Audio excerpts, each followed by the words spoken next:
네, 화제의 중심에 있는 그 인물들을 살펴보는 피플 인사이드 시간이고요. 오늘은 머니투데이 정치부 우경희 기자와 함께 이야기를 나눠볼 겁니다. 어서 오세요. 자, 보통 국회는 이제 그 예산안 통과되면 올 한 해 동안 일 정말 열심히 했다 라면서 그렇죠. 이제 연말 모드로 들어가게 되는데 요즘 또 안 그런가 봐요. 네. 첫 번째 이야기가 박지원 의원이 지역구인 목포에서 계란을 맞은 사건이 있었어요. 네, 계란을 맞았는데 어제죠. 어제 이제 김대중 마라톤 대회 현장에서 계란을 맞았어요. 본인 지역구 목포에서. 네네. 이 국민의당의 현재 상황을 좀 상징적으로 보여준다 이런 해석이 나왔는데 그 안철수 대표의 지지자로 추정되는 여성이 던진 계란에 오른쪽 얼굴을 이제 맞았는데요. 네네. 바른정당과 통합을 놓고 안철수계와 박지원계가 갈라졌죠. 안철수계는 통합을 하자, 박지원계는 통합하지 말자 뭐 이런 상황인데. 그 갈등이 이렇게 표출이 된 걸로 보입니다. 실제로 현장에서 이제 박지원 대표한테 계란을 던진 것 말고도 안철수 대표에 대해서도 김대중을 그렇게 해놓고 간신배 같은 안철수다 이런 야유가 좀 나오기도 했습니다. 통합에 반대하는 측에서 나온 야유로 보입니다. 여전히 그러니까 통합을 해야 된다와 통합하지 말아야 된다가 아주 극명하게 그렇죠. 당내에서 당원들 가운데도 많이 갈리고 있나 봐요. 맞습니다. 그럼 계란을 맞은 박지원 의원의 반응은 어땠습니까? 계란을 맞았는데 계란 맞아보셨나요? 맞을 일이 없죠. 저도 다행히 고등학교 졸업할 때나 뭐 그런 게 있긴 있었는데요. 저도 다행히 아직 안 맞아봤는데. 이게 정치인들이 계란이나 물병 맞는 거를 그렇게 생각하는 것처럼 두려워하지 않아요. 그래요? 맞는 건 물론 아프겠지만. 네. 오히려 이제 계란이나 물병을 맞는다든지 아니면 또 어떤 심하지 않은 정도의 테러는 정치적인 전환점이 좀 되기도 합니다. 그래요? 그러니까 박지원 의원이 계란을 맞고서 뭐라고 했냐면은 안철수 대표가 아니라 내가 맞았으니 얼마나 다행이냐 이런 취지로 발언을 해요. 무슨 취지일까요? 약간 이제 대인배의 면모를 보인 건데 지금 어쨌거나 싸우고 있는 건 온 국민이 다 아는 사실이고 다만 계란을 맞은 걸 계기로 어떤 시선을 본인 쪽으로 좀 잡아 끌 수 있게 이렇게 활용하겠다 이런 어떤 정치 고수의 면모를 보인 거라 이런 해석이 나왔고요. 이게 사실 이런 사건이 이전에 적지 않았던 게 박근혜 전 대통령도 커터칼 테러를 당한 적이 있습니다. 2006년, 기억나요. 2006년 총선 때인데 그때 이제 유명한 대전 은요 발언을 하면서 대전 지방선거 결과에 영향을 미쳤다. 이런 해석 나왔었고요.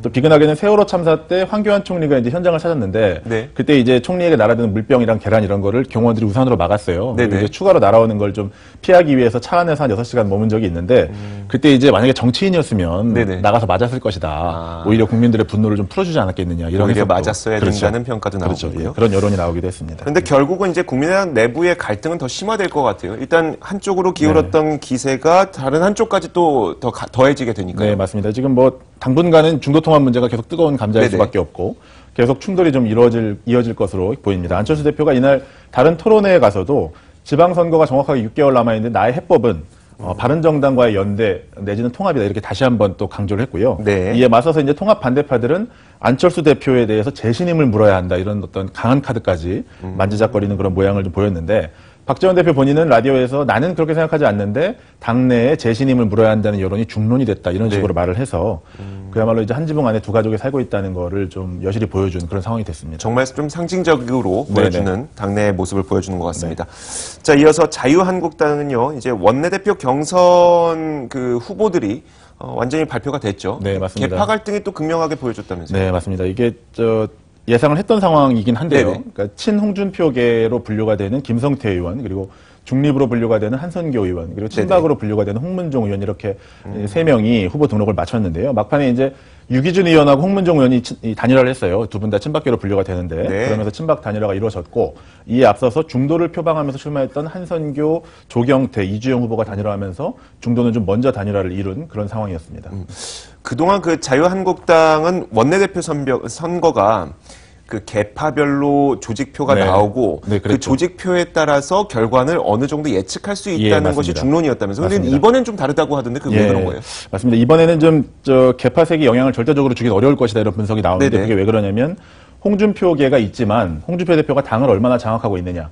그러니까 쉽게 말하면 찍으라는 대로 찍을 수 있는 의원이 몇 명이냐. 이게 정말 좀 모호한 거죠. 그리고 친박계 역시 이전에는 조직을 해서 딱 지령이 내려오면 그대로 투표가 됐는데 지금은 얼마나 친박계에 그런 어떤 힘이 남아 있느냐. 이것도 미지수고요.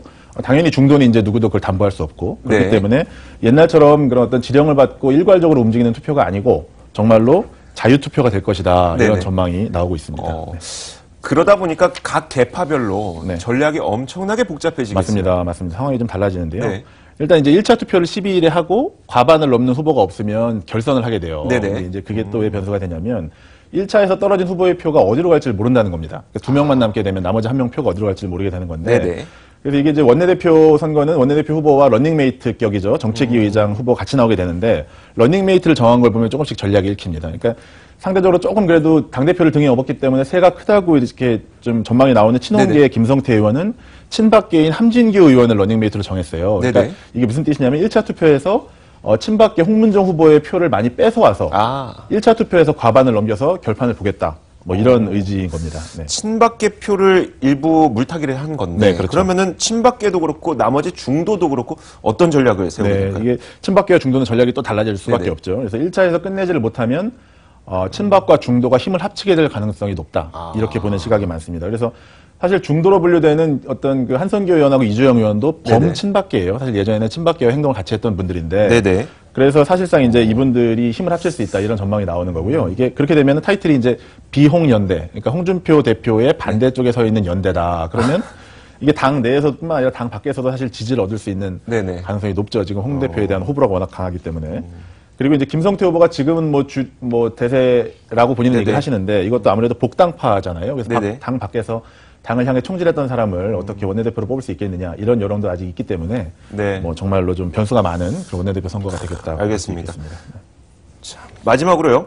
네. 그 대통령 특사로 그 임종석 청와대 비서실장이 중동을 갔는데 네. 여기에 대한 해석이 분분하다고 하는데 중동 간 게 왜 해석이 분분합니까? 뭔가 이게- 속내가 보이나 보네요. 네, 이게 그러니까 간단하게 말하면 북한과 대화 창구를 열러 간 게 아니냐 이런 해석이 나왔기 때문인데요. 네네. 그러니까 북한과의 갈등이 워낙 고조되다 보니까 청와대도 뭔가 창구를 찾으려는 거 아니냐 이런 해석이 나오는 겁니다. 이게 왜냐하면 이제 레바논이 네네. 북한과 아직 그런 외교 관계를 맺고 있다고 해요. 그래서 이제 북한의 시리아 대사가 레바논 대사를 겸임하는 뭐 이런 형태라고 하는데 그래서 네.